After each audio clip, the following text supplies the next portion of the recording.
Hi everyone, it's Shell from Scrap Secrets and welcome back to my channel. Today's video is the July collaboration with Marie from Marie's Vermont Creations, and our theme is Christmas in July. So this book is inspired by a video from May Made It, so I will leave a link to that in the more information section in case you want to check hers out. This is in preparation for the Countdown to Christmas Series 2025.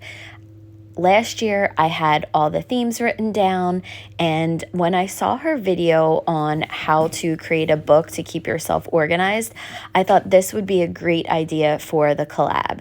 So I took a Canson notebook that I had lying around. I've had it for a while and have never used it.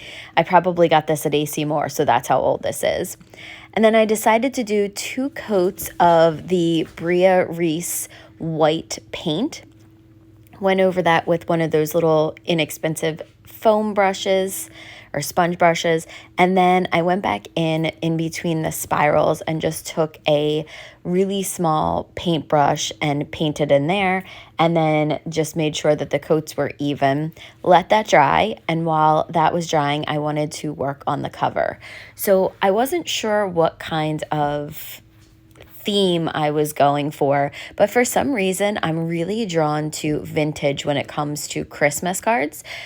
And this paper was from a 8.5 by 11 paper pack from Hobby Lobby. So I decided to do the front and the back in the same exact pattern paper. And I went around the edges with some vintage photo distress oxide just to give it a little bit of that more vintagey feel. I did have to reload my my tape gun, so I think I was able to do the front cover, and that was it. And then I had to reload the tape gun, which it's been a very, very long time since I've done that because I've been using the Barely Arts glue for everything. So it did take me a second to remember how to do it. But I lined the front with a lot of the tape just because it's on the front and I didn't want anything to pop up. You could use Mod Podge on it. You could use wet glue. I just didn't want anything to bubble up, so I felt like this was probably the best option. So I'm going to square up the corners and then go ahead and burnish it on there. And then I'm going to I did cover the back as well with that same exact thing. I did the exact same concept, and I went around the edges with the vintage photo. And I was trying to figure out what papers I wanted on the inside. Did I want this the typewriter one? Did I want the ornament one? So these are all papers that I picked out from a couple of Hobby Lobby pads, and they were all 8.5 by 11. And then I have this little string that I love. I thought it was really cute, but I was trying to figure out how it would fit on the front and wrap it around, and I just didn't have the brain power to do it. I'm sure I could have, but I found a bunch of washi tape. So I am going to be washi taping the left and right edges of all of the papers, front and back. So if I would have had a little bit more forethought when I was doing some of the inside pages, I would have done the exact same thing that I did with this. I would have done the washi tape and lined it around. But the problem is when it comes to the second page, then you can't do that because you have to put you would have to put the washi tape down first, and that kind of defeats the whole purpose unless you want to put the paper on top of it.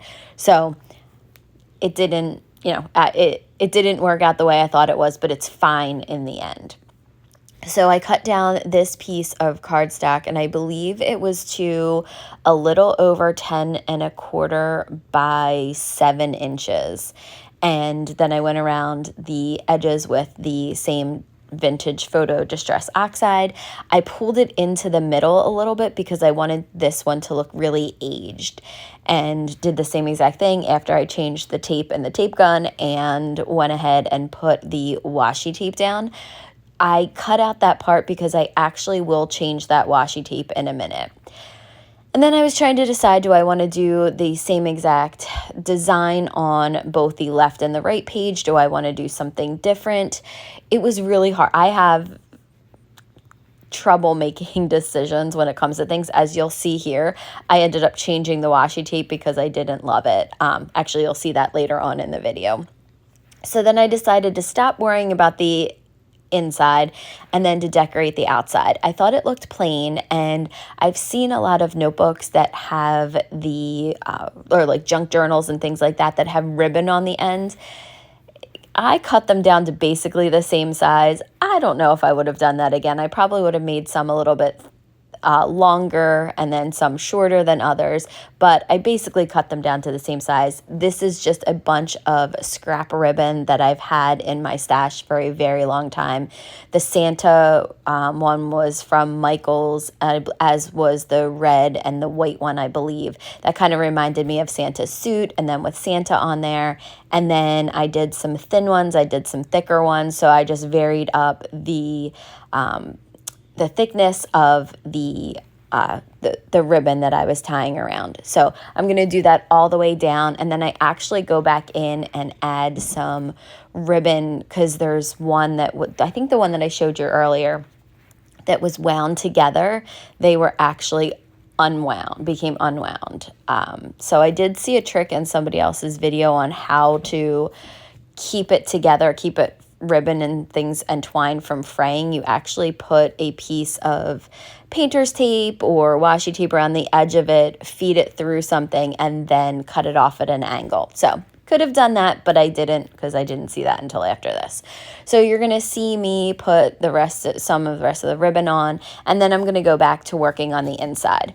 So I love this cardstock, this pattern paper, and it just didn't have the vintagey feel for me. It was too white.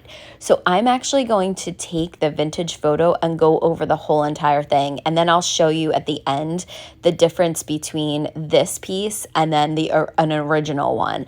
And this is a way that you can customize your pattern paper if it doesn't fit your project.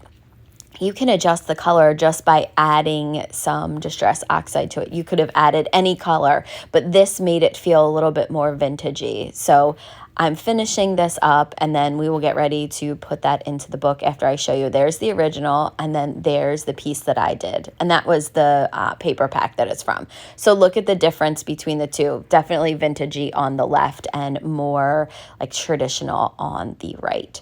So you're going to see I'm going to use the tape gun again. I'm going to add tape to the page, and then I'm going to stick the pattern paper down onto it, and then we're going to put some washi tape on there. So while you're watching me do this, I thought that I would talk to you about the collab and then a little bit about the countdown to Christmas.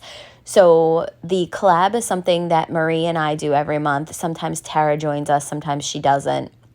And so this month it's just Marie and I, and we are doing the Christmas in July. So we're both doing Christmas projects. I saw her card last night. It's so cute. I can't wait to watch the video. I will leave a link to her channel in the more information section below so that you guys can go over and check it out. Make sure that you follow her. And she and I are doing the Countdown to Christmas series this year. We have done it in the past, and I'm very excited because we have 25 new themes, techniques, ideas from the previous year. So Marie wrote down what was done in the last two series, and then we came up with new ideas. So very excited to get started. This book is going to help with the organization for it. It's going to start, I believe, at the end of September, and then it goes through the week of Christmas, but it's over before Christmas. And I'm just super, super excited for you guys to see what we have in mind this year. So make sure that you are subscribed to both Marie's and my channel, and you will get some really great ideas for your Christmas cards, projects, packaging designs. So we have a lot of great stuff coming. Okay, so now back to this book, and I am going through some ephemera that came in one of the Hero Arts kits. I think it was one of the last ones that I got from them, and I thought some of this would be really cute as decorations on pages.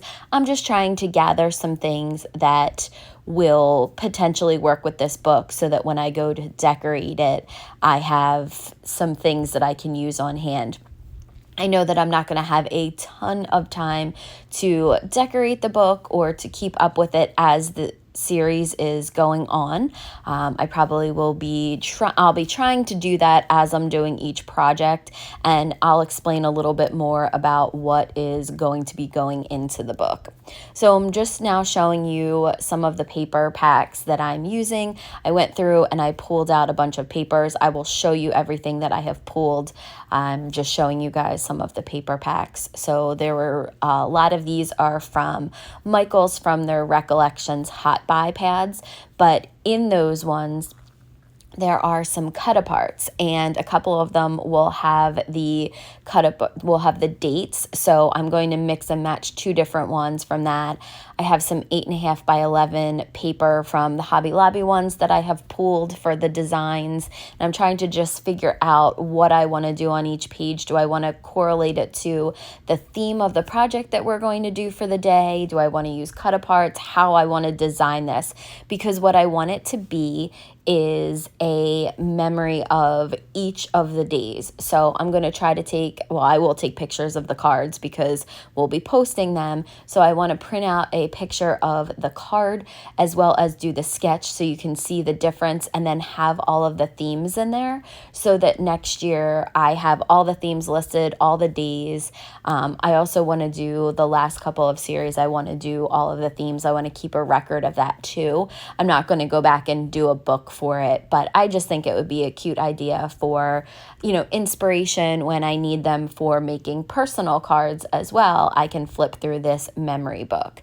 So that's the plan. So what I wrote down was a lot of what May did, and she has different tabs in there because she's doing things like a mailing list, and she's doing like these are the instructions for doing things. So I was thinking about doing that, as writing down the instructions, like kind of decorating the day on the one side, on the left side, and then writing the theme and then the directions on how to make the project, because they're not all cards. And then on the right-hand side, have a picture of the sketch of what I was planning on doing, and then the finished project on there, and then some decorations. So I don't know exactly how I'm decorating the books. I'm trying to decide if I'm going to put papers on every page or decorative papers on every page, which I think I will, and then do some photo mats. I haven't really figured this all out yet. I also think that once I start the projects, it will probably help me along with this. So we just picked all of the themes, did the randomizer. So we have all that in there. And I just want to, I want to get finished with this book, but I know it's not going to be finished for a while.